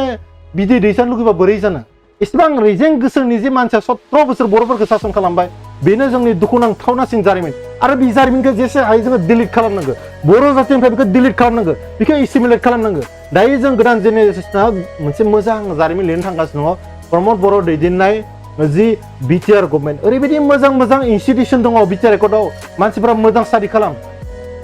BTC एकर्डआ एसेबां मोजां मोनबा BTC एकर्डआव मा लिरना फैदों मिथिगौ ना? 2003 नि सिगाङाव थानाय मानसिफोरानो बयबो माने हानि मोन्थाय मोनगोन। बेसेबांखि दुखुनांथाव बाथ्रा बियो। सानना नाय, 2003 नियालाय बेसेबांथो बोसोर बियो? सानना नायोब्ला डेट मिन्स 2003 नि सिगाङाव फैनाय मानसिफोरा बेयाव थारमाने बिथाङाथ' गावनो न' माने बानायना होनो ओंखारो गुबुन हारिफोरखौ। बर'फोरनि थाखाय बिथाङा सम गैया, खिन्थु गुबुन हारिखौ बिथाङा अनसि खालामदों। आरो राजनिति स्वार्थनि थाखाय एसेबां गाहायाव सासे मानसिया गोग्लैनो हायो, बेबायदि बाथ्रा राजनितिखौनो खालामा जिबनाव। नांगौबा हालेवनानै जागोन। बेबायदि जातिखौ फाननानै जुदि बर' हारिनि हाखौ जुदि फाननानै, जुदि बर' हारिनि हारिमु लेंगुवेजखौ जुदि फाननानै जुदि पलिटिक्स खालामनांगौबा आं बेयाव गैया। आरो हाग्रामा महिलारि बिथां आरो बिथांनि कम्पानियाथ' बेखौनो खालामगासिनो दङ। चन्दन ब्रह्म बिथाङा मा खालामदों हमनो हायाखै। बिथाङा गिजानबाबा एसेबाबो रियेलाइज जादों हाग्रामा महिलारिजों जानाय नंलियालै होननानै। बिथाङा एसे माने सिरि थानायखौ नुदों। नङाबा बिथाङाबो हाग्रामा महिलारिजों थानाय समाव माबा अमा थावख्रि नागिरोमोन, बहाबा मिथिंगानो थांबा ओइ अमा थावख्रि दङ ना गैयालै? थारमाने अमायावनो दोङो। सोर बुङोमोन? चन्दन ब्रह्म बिथाङा बुंदों होननानै खोनादों। आं अबयसे गाव खोनायाखै, रायजोफोरा बुंदों। आरो रायजोफोरा बुंनाय सैथो बाथ्राखौसो बुंगोन, ओरैनोथ' बुंनाय नङा। सासे बै समनि केबिनेट मिनिस्टार अमा थावख्रि नागिरलायनाय, थारमाने जानायाव गोसो होनानै, करापसनाव गोसो होनानै माखासे लिडारफ्रा BTCखौनो धंस' खालामदों बै समाव। जोङो नैबे समाव गोदान जेनेरेसना बेफोरबायदि खामानिखौ टटेलि एभयड खालामनांगौ आरो टटेलि बन्द खालामनांगौ। बिथांमोननि चेप्टारा क्लस, जाय गोदान चेप्टार जागायदों आं बेखौनो बुंदों प्रमद बर' बिथांनि दैदेननायाव मानव गेदेर प्रमद बर' बिथांनि दैदेननायाव राजु कुमार नार्जारिनि माने सेंग्रा जोहोलावफोरनि दैदेननायाव दिनैनि तारिखाव जोङो क्वालिटि इडुकेसन आरो हिउमेन रिसोर्स बानायनायाव जोङो आबाद बिथिङाव हारिमु बिथिङाव रावनि बिथिङाव राजखान्थि समाजारि बिथिङाव गासैबो बिथिङावनो गोख्रों जानायनि सम जोंहा बे समाव दङ आरो बे एडभान्टेजखौ जों लानांगौ मान गोनां प्रमद बर' बिथांनिफ्राय मानव गेदेर राजु कुमार नार्जारिनिफ्राय बे एडभान्टेजखौ जों दिनैनि तारिखाव लानांगौ आरो बिनि थाखायसो आं इउपिपिएलआव जइन जादों आरो मोनसे समाव बिनि रिजाल्टखौ जों नुहैगोन आरो एसे थारमाने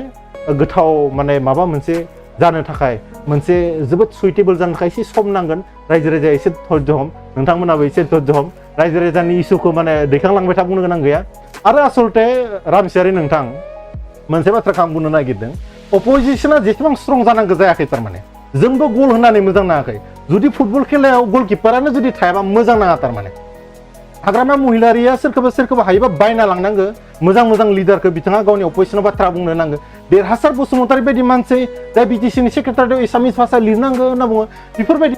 एसे मोजां मानसिखौ सायख'ना ला नोंथांमोना जायनिखि बर' जातिनि सेन्टिमेन्ट दङ रोदा रोदा बर' माने हारिनि थाखाय सिन्था खालामो बेयाव बर'नि जातिनि सेन्टिमेन्ट थानाय मानसिखौ बिथाङा लांनानै पलिटिक्सआव इनभल्भ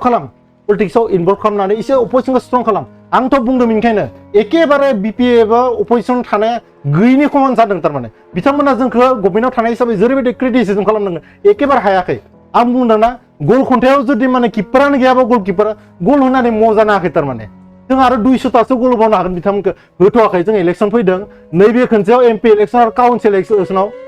हाग्रामा महिलारिखौ जों दावदै गला जाहोगोन मोननाया नाथाय हाग्रामा महिलारिनि जे फंसे राव बे फंसे रावनो इउपिपिएल राजखान्थि हान्जाया थोर गियो किसुमान मानसिनि मेन्टेलिटि जानो हानायफोर चिप मेन्टेलिटि जानो हानाय सासे आन्दलनकारि मानसिया अमा बेदर 1 केजिनि बाथ्रा बुङो बेफोरबायदि मानसिनि बाथ्रा दिनैनि समाव खाथिगोन नामा 21st सेन्चुरियाव ओरैबायदि आं बुंबाय ओरैबायदि मोनसे जुगाव खाथिगोन नामा अमा बेदर 1 केजिनि थाखाय दिनै क'क्राझार बायदिया ओरैबायदि मोनसे पिस मोनसे सिटि जादों माने दिनैनि तारिखाव आं बुंदों जे दाखालि बावैसो बेयाव नलेज फेस्टिभेल जादों इन्टारनेसनेल नलेज फेस्टिभेल बे समाव आरो 1 केजि बेदरनि बाथ्रा बुंग्रा जेरावनोखि नबेल पिस प्राइज मोननाय मानसिफ्रा फैदों बलिउडनि गोदो गोदो सेलिब्रिटिफ्रा फैनानै बुंदों जे बर'फोराबो जोबोद टेलेन्ट दङ बेनिफ्राय हलिउड बलिउडआव मानसि थांनो हागौ बिथांमोननियाव क्वालिटि दङ ओरैबायदि समायना रमायना मिथिंगानि गेजेराव थायो बै समाव हाग्रामा महिलारि 1 केजि बेदराव नांबाय थादों बिनिख्रुइ दुखु गोनांसिन बाथ्राया जोंनियाव थानो हाया बिनि थाखायनो आं बुंबाय थादों जे गोदान जेनेरेसना एसे जसखौ बारायबावनानै स्पिरिटखौ बारायबावनानै खामानि मावनांगौ बाथ्राफोरखौ अपेन सावरायजों जों बेनिखायनो मा खालामदों 100 जन इयुथफोरखौ लानानै जों ब्लगआव एसे सावरायदों नोंथांमोना जि गोसोजों जों सावराय नोंथांमोना बोरै डेभेलपमेन्ट जाजानो लुगैयो नोंथांमोना मा इसुखौ लानानै जों सावरायनो थाखाय दङ नोंथांमोना माखौ लानानै प्रब्लेम मोनदों नोंथांमोना बोरै फरायनो नागिरदों नोंथांमोना बिजनेसखौ बोरै खालामगोन गासैबो बाथ्राखौ जों बिथांमोननिफ्राय मिथिदों आरो बिथांमोनजों शेयार खालामदों हाग्रामा महिलारिया बिदि सावरायनायनि मेन्टेलिटि मिटिं जोब्बानो नैबेसो मिथिबायना नोंथांनिफ्राय आं मोनथिनो लुबैगोन जे नोंथाङा सासे लाइमोन दैदेनगिरि दा बे हिसाबाव बिटिआरनि जे लाइमोनफोर थामहिनबा बिटिआरआव जिखिनि साख्रि थिसनथाइनि बाथ्रा रोखायै बुंदोंमोन जे थिसनथाइ होगोन एक नम्बर गोरोन्थिया जाबाय हाग्रामा महिलारिनि बे मानि थाखाय जायाखै कुइसनखौ आं थोंजोङै बुजि मोनदों हाग्रामा महिलारिनि बिथांनि दैदेननाय लिडारफोरानो केस होना दोनदों बिथांमोननि सिएसबिनि टेनियरा जोबाखैमोन दाबावैसो जों केसखौ अलरेडि देरहाबाय साख्रिखौ होगोन बिथांमोना इसुआनो गैला बिथांमोना गिबियाव बुंदोंमोन हानि पट्टाखौ होनो हाया मानव गेदेर प्रमद बर' बिथाङा मानव गेदेर राजु कुमार नार्जारि बिथांमोननि दैदेननायाव हानि पट्टाखौ अलरेडि होबाय थादों मानसिफोरनो गोदाव सोराव जालायबाय दाखालि बुंबायना तामुलपुर डिस्ट्रिक्टखौ सेना लांजाबाय नैया डिस्ट्रिक्टखौ लाफिनलायबाय नायबाय थादों बिथांमोना दिनैनि थाखाय इसुआनो गैला थारमाने बिथांमोना दा बुंबाय थादों साख्रि होनो हायाखै होननानै दा बिथांमोननि सिन्थाया बेसो सिगां जिथु थाखा फैसा होनानै साख्रि मोनोमोन जायफोरा माने टेलेन्ट मानसि जायफोरा एक्सेलेन्ट मानसि जायफोरा एबिलिटि दंमोन जयगता गोनां मानसिया साख्रि मोनाखैमोन फैसा होबानो साख्रि मोनो मोनसे समाव जानला मानला मानसिया हाग्रामानि लेफ्ट हेन्ड राइट हेन्डनि मानसिफोरा साख्रि मोनदों दा खिन्थु नैबे समाव जों क्वालिटिनि मोनसे गभर्नमेन्ट सालायगासिनो दङ जोंनियाव दिनै मोनसे मिशन भिजन दङ बेयाव जानला मानला सोरबा फैसा होबानो साख्रि मोनगोन प्रमद बर' बिथांनि दैदेन मालाबाबो सान सोरबा जुदि करापसन खालामदोंबा बिथाङा जेलाव थांनांगोन बेखौ रोखा दिनै हाग्रामा महिलारिया जेसेबां बुंबाबो खामानि जाया हाइकर्टआव केस होग्राफ्रा बिथांमोनानो आरो बिथांमोनखौ रायजो राजा सोंनांगौ जे नोंथांमोना मानो केस होनांगौ जायनि थाखाय 2-3 बोसोर जे पेन्डिं जानानै थाबाय बिनि आसोल दायनिगिरिया जाबाय हाग्रामा महिलारि एन्ड बिथांनि कम्पानि रायजो राजाफ्रा बिथांमोननियावसो कुइसन सोंनांगौ मानो एसेबां इनजास्टिस खालामखो बर' रायजो राजाखौ जोंथ' गिबियावनो साख्रिखौनो होनो नागिरदोंमोन खिन्थु उपाय गैया बिथांमोना केस होना दोनदों आरो बिथांमोना जुदि बर' रायजो राजानि बिटिआरनि मोजां बाथ्रा साननायबाथाय केस होनाय नङामोन बिथांमोना बर' रायजो राजानि सायाव ओरैबायदि इनजास्टिस खालामदों जायफोरा ल'खौ एसे बुजियो बिथांमोना मिन्थिगोन आरो नोंथांनिफ्राय आं मोनथिनो नाजागोन जे UPPL राजखान्थि हान्जाया ग्राउन्ड लेभेलाव जुदि नायोब्ला गावजों गावनो मोननैखौ लानानै गोबां जायगाफोरावनो खायसे जायगाफोराव जोङो रिएक्सन खालामनाय नुयो बुंनाय बाथ्रा बुंनायखौ नुयो रायजो राजाफोरा बुंसोलायनायखौ नुनो मोनो मोनसे बाथ्राखौ बुंनांगोन जेबोखौनो मोनाखैनो इभेन जाय बिथांमोना VCDCनि मासिगिरिनिफ्राय लानानै गोबां बेनि अनगायै प्राइमारि लेभेलनि दैदेनगिरिफोर बे दैदेनगिरिफोराबो जिखिनि मोननांगौ मोन्थाय थामहिनबा बिथांमोना जिखिनि लुबैदोंमोन सरकार फैखांनायनि उनाव नाथाय बिथांमोना खायसे जायगाफोराव खबरबो लाहैयाखै आरो गावसोर बिथांमोना मा लुबैदों जे BPFनि अफिसाव थानानै बै सिगांनि बायदि जौ सेरेब लोंनानै गावसोरनि गथ' गथायनि फिउचारखौ UPPLनि दैदेनगिरिफ्रासो बिथांमोनासो बुंदों जे सोरबा सासे सानै मानसिया जुदि मिडियायाव ओंखारनाय माबा मोनसे बाथ्रा बुंबानो बर' जातिया बुंनाय बाथ्रा जानाय नङा दिनै जुदि सोरबा सासे दावराय देख्रेबा माबा मोनसे बाथ्रा बुंबानो जे बर' जातियानो बुंनाय बिदिथ' नङा सोरबा सासे सानै मानसि थागोन बेफोरबायदि बाथ्राखौलाय मा सोरनोबा थाखा फैसा होनानै सोरनिबा एगेन्स्टआव बुंनो हालै बिदिबोथ' कमप्रमाइस खालामनाय मानसि दङ ना बेफोर सोरनिबा माने राजनितिक षड़यन्त्रबोथ' जानो हानाय जों बिथांमोनखौ जायफ्रा बुंदों इनकुवारि खालामनांगोन दिनै सोरबा माबा मोनसे बाथ्रा बुंबानो बिथ' नंगौ बिदिथ' नङा बिनि सायाव मोनसे स्टाडि जानांगोन इनकुवारि जानांगोन मोनसे इनभेस्टिगेसन जानांगोन सोरबा माबा मोनसे बाथ्रा फेसबुक लाइभआव माने ओरै जायाखैमोन जों मानिगोन नामा आरो मानसिफोरा एसे गुवार गोसोनि जानांगौ एसेबां मोजां इनस्टिटिउसन फैदों दिनै BTR रेकर्ड जालांबाय सिगां जे हर मानसिफोरा न' आर्मि पुलिस फैजायोमोन हमनानै लांजायोमोन दिनै जे सान्थि फैबाय न'आव आरामसे उन्दुनानै फरायनो हादों आबाद मावनो हादों बिजनेस खालामनो हादों बे बाथ्रायासो गिदिर बाथ्रा ना सोरबा बे मुस्रि गांसे मोनैखौनो लानानै जुदि दुखु खालामबाय थायोबा आंथ' बुंगोन बे UPPLनि वार्कारानो नङा बिसोर BPFनिसो मानसि होनबा बिथांमोनासो हर मुस्रि रानो मोनसे आं बे 20 थाखा 30 थाखा 40 थाखानि मुस्रिखौ लानानै जुदि मोनसे जातिया जुदि थांना थानांगौ जायोबाथाय बेथ' असम्भब बाथ्रा दिनै प्रमद बर' बिथांनि दैदेननो जे नोंथांनि फिसालाखौ दिनै UPSCनि थाखाय तयार खालामगासिनो दङ गाबोन DC जाना जे फैगोन गाबोन जे एम्बेसाडर जागोन गाबोन जे SP जागोन बे बाथ्राखौ मानो साननो हायाखै दा बे हाग्रामा मैलानि बे 1 केजि बिथोरावनो जोङो माने थाबाय थानोसै नामा प्रमद बर' बिथाङा जे दिनै तारिखआव गियान सोरां आसनि खालामदों दिनै बेबायदि मोनसे बिथांखि खालामदों दिनै धेमालि बाथ्रा नामा NIT बायदियाव माने एडमिसन मोननाया NEET बायदियाव एडमिसन मोननाया जोंनि मानसिफ्रा मेडिकेल लाइनाव फरायनो हादों दिनैनि तारिखआव इन्जिनियारिं लाइनाव फरायनो हादों आसुरित बाथ्रा नङा होमबा दिनै जुदि जों सानबाय थायोबा हाग्रामा महिलानि समाव मुस्रि गांसे मोनोमोन बेबो माने जिला जिथा एखेबारे माने खामानि गैथारै बेखौ लानानै जुदि सोरबा संसार जानो नागिरदोंबाथ' दिनैनि तारिखआव बर'फ्रा मोनसे बै लेभेलसिम साननो हानाय जाबाय जायनिखि माने अमा बेदर सेरसेनिख्रुइ मुस्रि गांसेनिख्रुइ माने जोबोद गोजौ बेनिखायनो जों मुस्रि होननायनि बाथ्राखौ एखेबारे बुङाखै जों बुंदों गथ'फोरा मोजां फरायनांगोन क्वालिटि इडुकेसन मोननांगोन आरो दिनैनि तारिखआव ओरैबायदि दुखिया मानसियानो गैला जों नायनो थांबा मोनसे VCDCआव 400 500 माने न' मोनदों बेखौ स्पेसियेलि जोंनि मानव गेदेर प्रमद बर' बिथाङा प्राइम मिनिस्टार नरेन्द्र मदि बिथांखौ आपिल खालामनानै जोंनि मानसिफोरा जिथु न' मोनाखै न' फैनांगौ न' मोननांगोन होननानै आपिल खालामनायनि थाखाय दिनै मोनदों हाग्रामा महिलारिनि समाव न' गंसे मोननांगौबा मा नांगौमोन बेखौ रायजो राजा मोनथिगौ आरो आं बेखौनो बुंनो नागिरदों जुदि हाग्रामा महिलारखौ नोंथांमोना जुदि बेदर सेरसे मोनजागोन होननानै नोंथांमोना आरो मानसिनि सिनियाव गैलिया आरो नोंथांनिफ्राय आं मोनथिनो नाजागोन जिहेतु BTR थामहिनबा सरकार खालामखांनायनि उनाव मिनिस्टारनिफ्राय लानानै MP बेनि अनगायैबो चिफ मिनिस्टारा BTC सेक्रेटारियेटआव हाबनानै हिसाब निकास होनो गोनां जायो प्रमद बर'आ बेथ' मोजांनि बाथ्रा थारमाने करापसन खालामाखै बेनिखायनो हिसाब होनो हादों हिसाब निकास होनो गोनां जायो नङा नाथाय सिगांनि समाव फैयामोन होनना बुंदों जेब्ला हाग्रामा महिलारिया गाव खुंथाय जिहेतु BTC गोसोबायदि बे सोरखारखौ सालायोमोन होननानै बुंदों डेभेलपमेन्टनि खामानिखौ मावोमोन होननानै बुंदों नाथाय बे समाव हमथा खालामदों गोसोबायदि खामानि मावदों बे 3000 कोटि धार खालामग्रा मानसिया नोंथांनि दिनै खर'आव आंनि खर'आव दिनै साफ्रोमबो बर' फिसानि खर'आव साफ्रोमबो BTR बासिनि खर'आव जे हाग्रामा महिलारिया 3000 कोटि धार खालामना गालांदों बे बाथ्राखौ मानसिफोरा मानो साननो हायाखै दिनै बैसागो फांसन जुदि मोनसे खुङोबा मानसिफोरा जुदि बुङोबा अडिट होनांगौ बे मा गाज्रि बाथ्रा नामा अडिटखौ होनांगौ रायजो राजानि जुदि माने फैसाबा दिनै सोरबा सरकार थाबाबो बे रायजो राजानिसो फैसा जोंनि रिभिनिउनिफ्राय जों कलगेट ब्रास इउज खालामदों थाव इउज खालामदों दिनै गारि सालायदों जों माबा मोनसे खालामदों बेफोर गासैबो टेक्सनिसो फैसा दा बे रायजो राजानि जिहेतु फैसा रायजो राजानो दिनै हिसाब होनाया मा गोदोर बाथ्रा जुदि करापसन खालामदोंबासो हिसाब होनो हानाय नङामोन दिनै प्रमद बर' बिथाङा गावनो गोसो जानानै हिसाब होनो नागिरदों थारमाने बिथाङा करापसन खालामाखै बिथाङा फ्रि आं जुदि करापसन खालामनायबा आं हिसाब होनो हानाय नङामोन सोर गियो करापसन माने सोर गियो माने हिसाब होनो जाय मानसिया करापसन खालामदों बिसो हिसाब होनो गियो हाग्रामा महिलाया बेखौ 3000 कोटि धार खालामबाय बिनि थाखायनो हिसाब होनो गिदों आरो बै समावथ' केगनि रिपर्टआ अपेनलि बुंदों जे बेयो माने करापसन जादों होननानै केगनि रिपर्टआ बुंदों बे बाथ्रायाथ' माने नेशनेल इनभेस्टिगेशननि माबायाव ओंखारदोंना बे बाथ्राखौबो जों नायनांगोन दिनै बुंबाथ' जायाना दिनैथ' नुदों सोर दुरबल सोर माने गोहोगोरा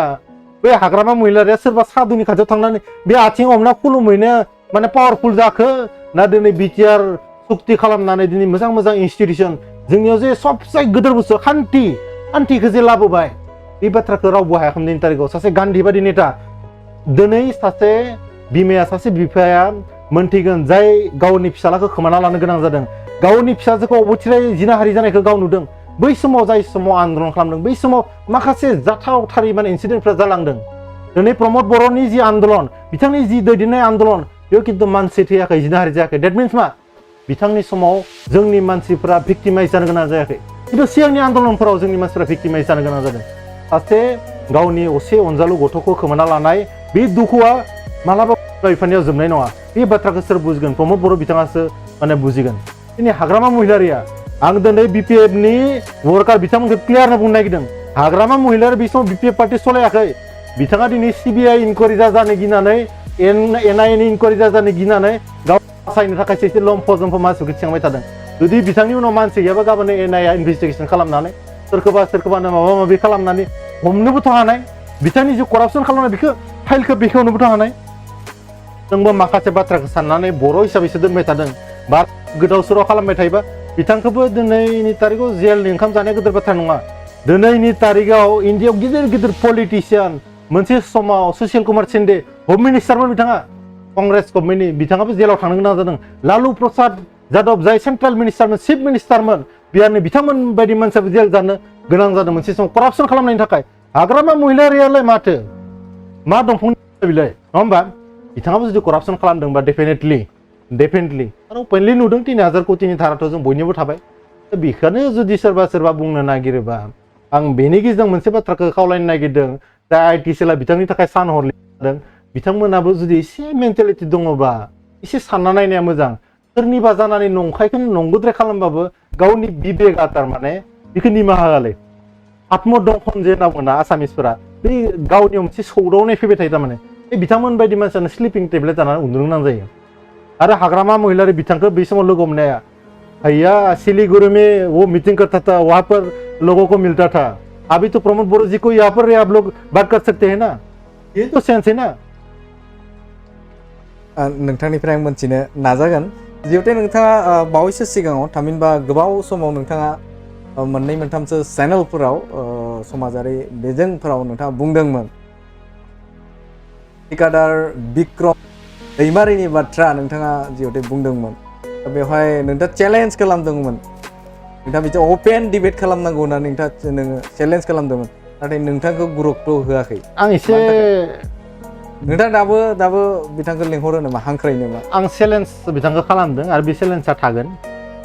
दा जिहेतु बिथाङा गावखौनो माने महा स्टाडि देखायो बयनिख्रुइ गोरोंसिन पण्डित बायदि देखायो रिसार्च स्कलार बायदि बिथाङा देखायनो नागिरो बेनि थाखायनो बिथांखौ आं लिंदोंमोन बिथाङा माखासे माने सिस्टेमनि बाथ्रा बुंबाय बेसेबांथो गोरों नायनो नागिरदोंमोन आरो दिनैनि तारिखाव आं सानबाय बिथाङा बेखिनि नलेज गैयैखायनो आंजों फेस जानो हायाखै आं बिथांनिख्रुइ सोरबाफोर गोरोंसिन मानसि दंबा बिपिएफआव आं बिथांजों एसे डिबेट लांनो थाखाय रेडि जानानै दङ आं मानसिखौ सेलेक्ट खालामबाय थादों सम फैनाय लोगो लोगो नोंथांखौ माने बुंगोन आरो दिनैनि तारिखाव आं मोनसे बाथ्राखौ खावलायनो नागिरदों बड'लेण्ड बुब्लिया दिनैनि तारिखाव मोनसे ओरैबायदि मोजां मोनसे निउस चेनेल आरो गोथार निउस चेनेलाव बिक्रम बायदि सासे कराप्टेड मानसिनि बाथ्रा सावरायजानाया एसेबां माने एक्सेप्टेबल नङा आरो बिथांमोन बायदि मानसिखौ भेलु होनानैथ' जातिनि अबस्थाया बेबायदि साननैसो जाय मानसिया खुनु आन्दलनाव जड़ित गैया प्रेस मिट लिंबानो जुदि बेखौनो लिडार होननानै गनायोबा बेथ' जोबोद लासिं सिंनि बाथ्रा आरो बिथांखौ जोङो थारमाने बारा दामि खालामनानै लाब गैया जों सावरायनाय माने दामि जानाय आंहाथ' सेन्ट्रेलाव बिबान दङ बिक्रम दैमारिलाय मा दङ ठिकादार एसोसिएसननि मालाबा आफादगिरि बुंना लायो मालाबा नेहाथारि बुंना लायो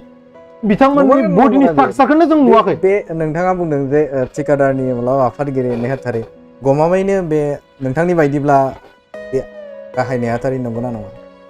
थारमाने आंथ' बिराद सन्देह जादों आरो बर' रायजो राजाया मोजांनो बिजिरदों गेजेराव खिन्थु बिथांखौ पुलिसा हमना लांदों दै पुलिसा खिन्थु मोजां मानसिखौ हमा माबा मोनसेथ' बिथाङा क्रिमिनेल एक्टिभिटि खालामदों पुलिसाथ' आंखौबोथ' हमनो हागौमोन नोंथांखौबोथ' हमनो हागौमोन मानो हमाखै देट मिन्स नोंथाङा गाज्रि खामानि मावाखै बिक्रम दैमारि दावराय देख्रेबा माबा मोनसे गाज्रि खामानि मावदों जानो हागौ जायनि थाखाय बिथांमोननि एगेन्स्टआव एफआइआर जादों केस रेजिस्टार जादों बिथांमोना इभेन जेलाव 3 माह खाथिनो गोनां जादों ओरैनोथ' जायाखै सोरनोबा माबाफोर होदोंमोन नामा बिथांमोना माबाफोर हिंसिदोंमोन नामा जायखिया खहा जानाय माबाफोर खामानि मावदोंमोन नामा सोरखौबा थुनज्लायनानै ओरै थां बिदि खालामदोंमोन नामा सन्देह जादों थारमाने सन्देह जादों बर' रायजो राजायाबो स्टाडि खालामबाय थादों बेफोरबायदि साफा डाउटफुल मानसिनि बाथ्राखौ खोनासंबा बेसेबां लुजार जागोन आरो आङो एसे नायदों दा बिपिएफनि मानसिफोरा बिथांनि सोंग्रा जालांदोंनो बे सानैसा बुंदों जों बिक्रम दैमारिखौ बिराद गिदिर लिडार सानोमोन सिगां नोंथांनि चेलेन्जखौ एक्सेप्ट खालामनो हायो जों बिराद लासिंसिं मोनबाय होननानै जों बिपिएफनि जाना दुखु मोनदों नोंथांनि चेलेन्जखौ एक्सेप्ट खालामनो हायो आं नों बारा टेनसन लानाङा जों मिथिखायो बिथाङा बारा गोथौ माने दैनि ना नङा होननानै बिथाङा जितु माने लम्फ जम्फ खालामबाय थादोंमोन बिथाङा मोनसे अफार होदोंमोन बिथाङा एक्सेप्ट खालामनो हायाखै आरो बर' जातिया नायनांगौ बेफोरबायदि लिडारखौ एसे माने पस्टमार्टेम खालामनांगौ एसे माने स्केन खालामना नायनांगौ बेसेबां भेजाल दं माने बेफोरबायदि मानसिनि सिङाव आं दहाय बुंदोंना भाइरासनि लिस्टआव इजानबा बिबो माने उनथाराव नङाबाबो गेजेराव गोलैगोन बारा भाइरासफोरखौ बर' जातियाव नैबे समाव गोनांथि गैया जों मोजां खामानि मावनांगौ बर' जातिया बड'फा उपेन्द्रनाथ ब्रह्मआ मोनसे बाथ्रा बुंदों आङो मोनसे बाथ्रा बिथाङा बै समाव बुंनानै गालांदों जे बर'फोरा साइन्टिफिक जातीयताबादखौ माने गायसननांगोन होननानै बिथाङा गोनोखोआरि समाजबादनि बाथ्रा बुंलांदोंमोन दा बै समाव जों सोरबा भाइरासनि बाथ्राखौ सावरायनानै टाइम लस खालामनानै लाब गैया आसलते नोंथांनिफ्राय आं मोनथिनो नाजागोन जे इउपिपिएल राजखान्थि हान्जा हिसाबाव फैबाय थानाय मा पलिसि होनना खामानि मावनो थाखाय थियारि पलिसि जोङो गोख्रों पलिसि लादों आरो मोनफ्रोमबो सेक्सननि मानसिखौ जोङो लोगो हमनानै बिथांमोननि दुखु सुखु बिथांमोननि माने थट्स बिथांमोननि आइडिया जों बिथांमोननि साजेसनबो लागोन माबायदिहाय बिथांमोननि जौगानाय खामानि मावनांगौ आरो बिथांमोना मा केस जादों बिथांमोना जोंनि गभर्नमेन्टजों मानाव गेदेर प्रमद बर' बिथांनि दैदेननाय सरकारजों मा मावजानो लुबैदों मान गोनां राजकुमार नार्जारिनिफ्राय बिथांमोना मा मोनसे एक्सपेक्ट खालामगासिनो दङ इउपिपिएलनिफ्राय मा एक्सपेक्ट खालामगासिनो दङ बे गासैबो बाथ्राफोरखौ बिथांमोनजों सावरायनानै बिथांमोननि सर्बांगिन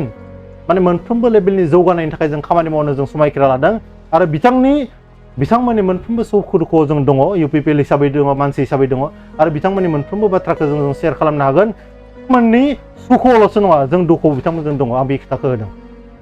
नोंथांनिफ्राय आं जोबथारनायाव मोनथिनो लुबैयो जे नोंथाङा गोबां बाथ्राखौनो गोरलै रावजों गोबां बुंनो हायो माबोरै सोलोंना लानाय बे सोलोंनायनि बाथ्रा नङा बेयो गोसो गोरबोनिफ्राय फैनाय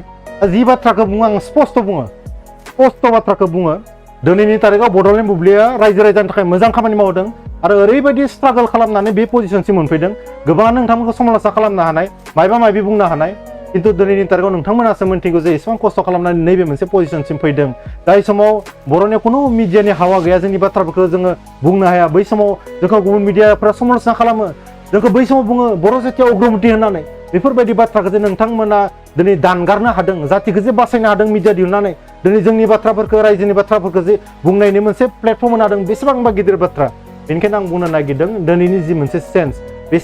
सेन्सआव नोंथांमोननि जि मोनसे गेदेरथार रल बे सानफ्रोमबो मोजां थांबाय थागोन आरो जुदि मालाबा समाव जुदि नोंथांमोनखौबो क्रिटिसिजम खालामनो गोनां जायोबा बेबायदि सहज सरल बाथ्राजों नोंथांमोनखौबो स्पष्ट भाबै जों आसि थुनानै खिथिगोन नंगौ बिथाङानो जादोंमोन इउपिपिएलनि हानजानि लाइमोन गांखौनि बुंथिगिरि बिथांनिफ्राय जोङो गोबां बाथ्राखौनो मोनथिनो मोनबाय आथिखालनि राजखान्थिनि सोमोन्दै बिथाङा मावबोनाय सिगांनि जे जारिमिनारि बाथ्रा बेनि सोमोन्दै बिथांनिफ्राय मिन्थिना मोनबाय गोबांखिनि बाथ्रा जाय फैबाय थानाय समाव इउपिपिएल राजखान्थि हानजाया मावनो थाखाय बिथांमोना थिरांथा लानायनि बाथ्रा बेखौ रोखायै बिथाङा फोरमायना होबाय रायजो राजानि गेजेराव थार बाथ्राखौ बुंनो थाखाय बिथां रंगुल ओंखारदों होननानै बिथाङा रोखायै बाथ्राखौ बुंदों आरो नैबे समाव नोंथांखौ बड'लेण्ड बुब्लियाव नोंथांनि जे बेसेन गोसा समखौ जोंनो होबाय बेनि थाखाय नोंथांखौ नैबे समाव फिन साबायखर बावबाय आरो बड'लेण्ड बुब्लिनिफ्राय बिदाय लाबाय गोजोन्थों